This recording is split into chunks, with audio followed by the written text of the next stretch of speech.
بسم اللہ الرحمن الرحیم۔ السلام علیکم۔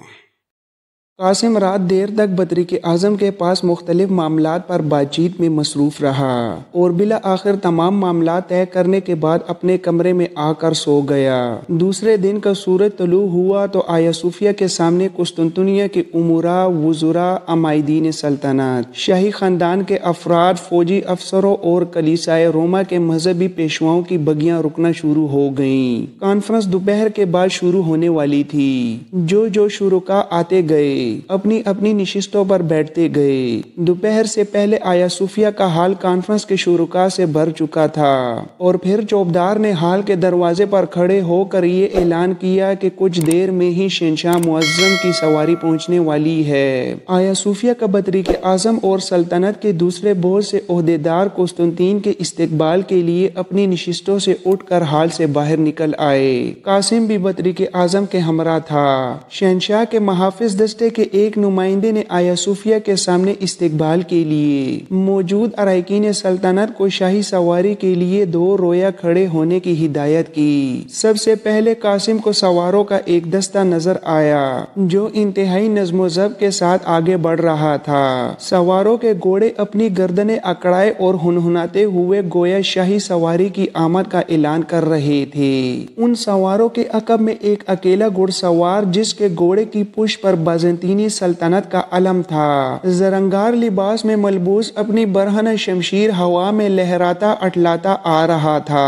اس سوار کے عقب میں قسطنطین کی شاہی بگھی تھی۔ لکڑی کی اس بگھی پر سونے کی پتریاں چڑھی ہوئی تھیں۔ یکے کے بانس یوں دکھائی دیتے تھے گویا سونے سے بنے ہوئے ہوں۔ سونے کی ان پتریوں پر دونوں طرف بیش قیمت یاقوت جڑے ہوئے تھے۔ بگھی کا عقبی حصہ جہاں شہنشاہ کے بیٹھنے کے لیے اکلوتی نشست تھی، حریر و کمخواب کے گراں قیمت پردوں سے آراستہ تھی۔ دونوں طرف کے پردے لپیٹ کر اوپر اٹھا دیے گئے تھے اور شہنشاہ صاف دکھائی دے رہا تھا۔ قاسم کی نظر قسطنطین کے چہرے پر پڑی تو اسے پھر بے ساختہ حدیث رسول مبارک یاد آ گئی، جب قیصر ہلاک ہو جائے گا تو پھر اور کوئی قیصر نہیں آئے گا۔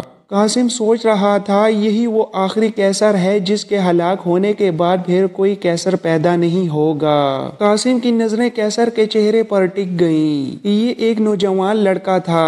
اس کا چہرہ شیروں کی طرح بھرپور اور آنکھوں میں چیتے جیسی پھرتی تھی۔ شہنشاہ بگھی سے اترا تو قاسم اس کا تنومند جسم دیکھ کر دنگ رہ گیا۔ یہ یقیناً کسی آسائش پسند شہنشاہ کا جسم نہیں تھا۔ قسطنطین کے سر پر بازنطینی سلطنت کا 1100 سال پرانا تاج رکھا تھا۔ یہی تاج پہن کر بازنطینی سلطنت کا بانی قسطنطین اول تخت نشین ہوا تھا اور آج قسطنطین کے نام کے 12ویں نوجوان شہنشاہ کے سر پر بھی اسلاف کی وراثت رکھی ہوئی تھی۔ قسطنطین تیز تیز قدموں سے چلتا ہوا آیا صوفیہ میں داخل ہو گیا۔ شاہی سواری کے عقب میں برابر چلتی ہوئی 3 بگیاں تھیں جن میں شاہی خاندان کی خواتین سوار تھیں۔ درمیان کی بگی سے ملکہ اور دائیں بائیں کی بگیوں سے شہزادیاں اتر کر آیا صوفیہ کی جانب بڑھیں۔ شاہی خاندان کے مرد وقت سے پہلے ہی آیا صوفیہ پہنچ چکے تھے۔ شہنشاہ کے پہنچتے ہی مجلس شروع کر دی گئی۔ آیا صوفیہ کے بطریق اعظم نے ایک میزبان کی حیثیت سے مجلس کا آغاز کیا۔ حال میں تمام نشستیں دائرے کی صورت بچھی تھیں۔ جگہ جگہ کرسیوں کے بیچ میں سے گزرنے کے لیے راستے بنے ہوئے تھے۔ اس طرح خود بخود 200 افراد کا یہ دائرہ حصوں میں تقسیم ہو گیا تھا۔ اس تقسیم کا ایک لحاظ اس طرح رکھا گیا کہ دونوں کلیساؤں کے مذہبی پیشواؤں کو الگ الگ حصوں میں بٹھایا گیا۔ راہباؤں اور ننوں کے لیے دائرے کے ایک سرے پر ایک حصہ مخصوص تھا۔ شہنشاہ، بطریق اعظم اور کارڈنل اسٹڈور کی اونچی پشت والی کرسیاں چبوترے پر بچھی تھیں۔ شاہی خاندان کی خواتین بھی راہباؤں اور ننوں کے حصے کی پہلی رو کے اندر بیٹھی اجلاس کی کارروائی دیکھ رہی تھیں۔ دائرے میں موجود تمام نشستوں پر زیادہ تر راہب اور پادری براجمان تھے۔ چاروں طرف کی غلام گردشوں میں بھی بعض امراء اور فوجی افسران اپنی اپنی نشستوں پر بیٹھے تھے۔ کلیساؤں کی تقسیم کی وجہ سے دائرے کا ایک ایک بازو ایک ایک فرقے میں بڑھ گیا تھا۔ چبوترے کے بالکل سامنے اور دائرے کے بالکل وسط میں سب سے اگلی نشست پر تمام افواج کا سپہ سالار گرانڈ ڈیوک نوٹارس موجود تھا۔ اس دائرے کے بیچوں بیچ فرش کا ایک چھوٹا سا گول گول حصہ کسی شفاف تالاب کی مانند دکھائی دیتا تھا۔ سب سے پہلے بطریق اعظم نے کھڑے ہو کر کتاب مقدس انجیل کی تلاوت کی اور پھر اپنی افتتاحی تقریر سے مجلس کا آغاز کر دیا۔ بطریق نے اپنی تقریر میں کہا: شہنشاہ معظم و شرکائے مجلس، آپ پر خداوند اپنی رحمت کا سایہ کرے۔ آج یہ مجلس شہنشاہ قسطنطنیہ، وارث تخت بازنطینی، بہادر شاہ قسطنطین یازدہم موسوم و لقب قیصر روم کے حکم پر یہاں طلب کی گئی ہے۔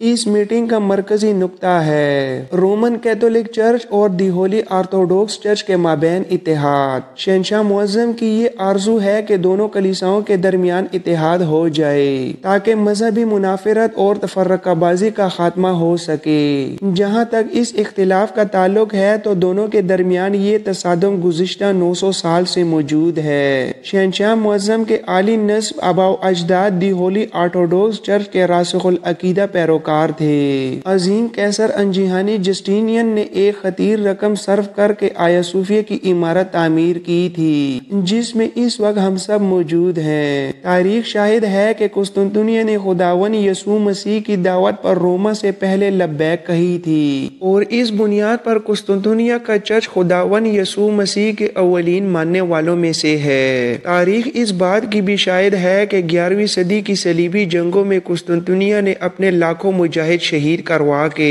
اپنے سچے عیسائی ہونے کا ثبوت دیا ہے۔ تاریخ اس بات کی بھی شاہد ہے کہ یسوع کا سب سے پہلا کلیسا جو یورپ میں بنا وہ یہی تھا جسے شہنشاہ قسطنطین اول نے اعلیٰ قسم کی لکڑی سے تعمیر کروایا تھا اور پھر صدیوں پہلے آیا صوفیہ کے ایک عظیم بطریق اور ہمارے مقدس باپ نے قسطنطنیہ کو ایک بشارت دی تھی جسے آپ سب لوگ جانتے ہیں، لیکن میں پھر بھی اس بات کو دہرانا ضروری سمجھتا ہوں۔ ہمارے مقدس باپ نے بشارت دی تھی کہ ایک دن ترک قوم کے لوگ قسطنطنیہ میں داخل ہو جائیں گے اور رومیوں کا تعاقب کرتے کرتے سینٹ صوفیہ کے گرجے کے سامنے اس ستون تک پہنچ جائیں گے جو شاہ قسطنطین کے نام سے منسوب ہے، لیکن بس ترکوں کی مصیبتوں کا نقطۂ آغاز ہوگا کیونکہ اس موقع پر آسمان سے ایک فرشتہ ہاتھ میں تلوار لیے نازل ہوگا۔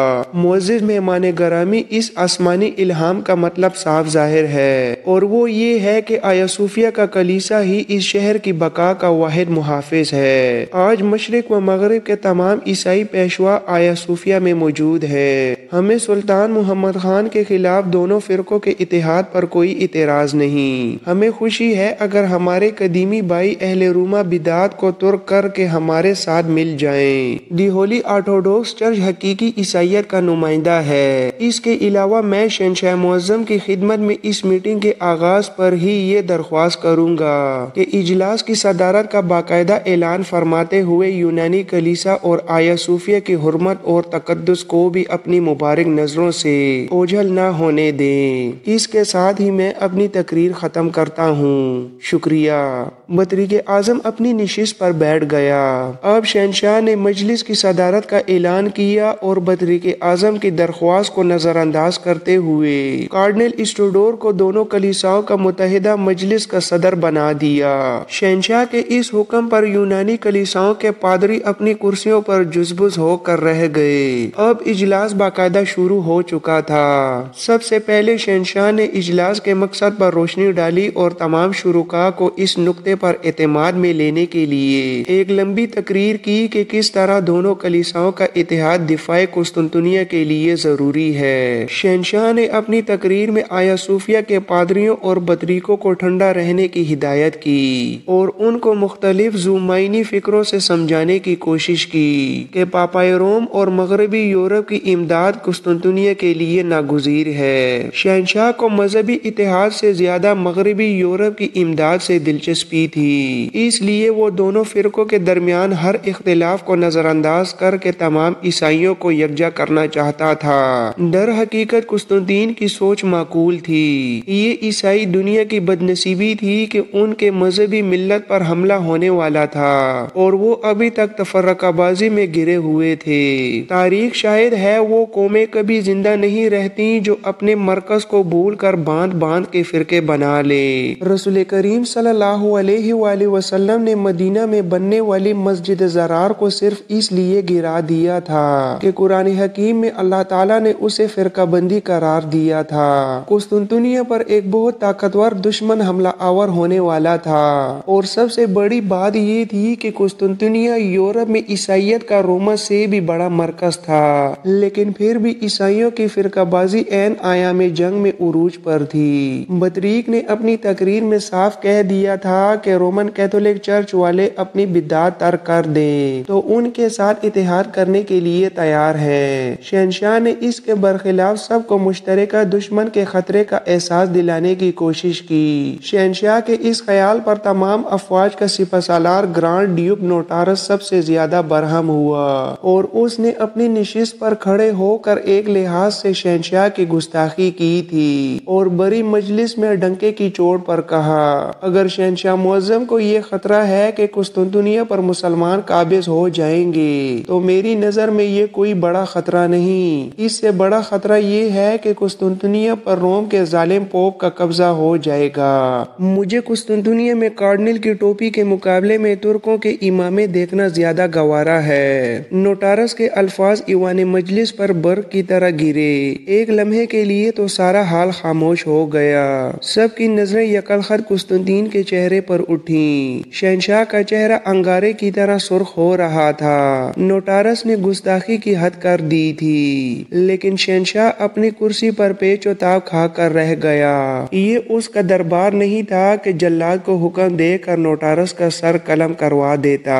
یہ تو مقدس کلیسا تھا اور یہاں کسی کا خون بہانا حرام تھا۔ ویسے بھی شہنشاہ جنگ کے اس نازک موقع پر نوٹارس جیسے جرنیل کو کھونا نہیں چاہتا تھا، اس لیے شہنشاہ نے کچھ نہ کہا۔ نوٹارس کی گستاخی سے جہاں شہنشاہ اور بعض دیگر لوگوں کے علاوہ رومن کیتھولک پادریوں کو غصہ آیا، وہاں یونانی کلیسا کے پادری بہت مسرور ہوئے۔ نوٹارس اب بھی شراب پیے ہوئے تھا اور نشے کی حالت میں اس کے منہ سے وہ الفاظ نکل رہے تھے جو قاسم نے محنت کر کے اس کے ذہن میں اتارے تھے۔ قاسم نشست پر مسکرا دیا۔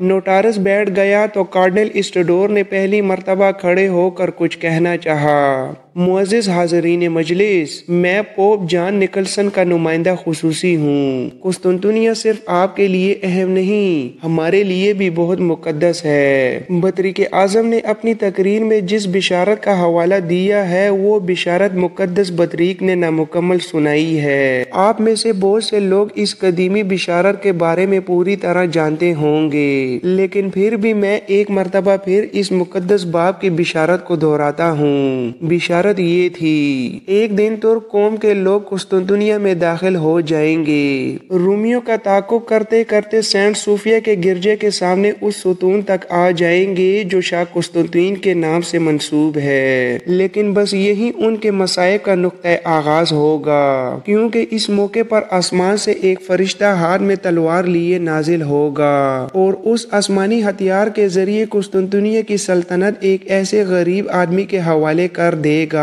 جو اس وقت اس ستون کے پاس بیٹھا ہوگا۔ فرشتہ اس شخص سے کہے گا، یہ تلوار پکڑو اور اس سے خداوند یسوع مسیح کا انتقام لو۔ بس اس حیات آفری کے جملے کو سنتے ہی ترک فوراً بھاگ کھڑے ہوں گے اور رومی فتح یاب ہو کر ترکوں کو مغرب اور اناطولیہ سے ایران کی سرحدوں تک بھگا دیں گے۔ چنانچہ اس بشارت کی روشنی میں بطریق اعظم سے پوچھتا ہوں کہ کیا وہ غریب آدمی ستون کے پاس بیٹھا ہوگا قسطنطین کے خاندان سے نہیں ہوگا؟ میں پوچھتا ہوں کہ خداوند نہ کرے ہمارے شہنشاہ معظم اس وقت نہیں ہوں گے۔ بطریق اعظم اپنے بیان کی وضاحت کرے۔ وہ شہنشاہ معظم کی موجودگی میں اپنے قدیم پیشواؤں کی ایک کمزور پیشنگوئی پیش کر کے شہنشاہ معظم کی توہین کر رہے ہیں۔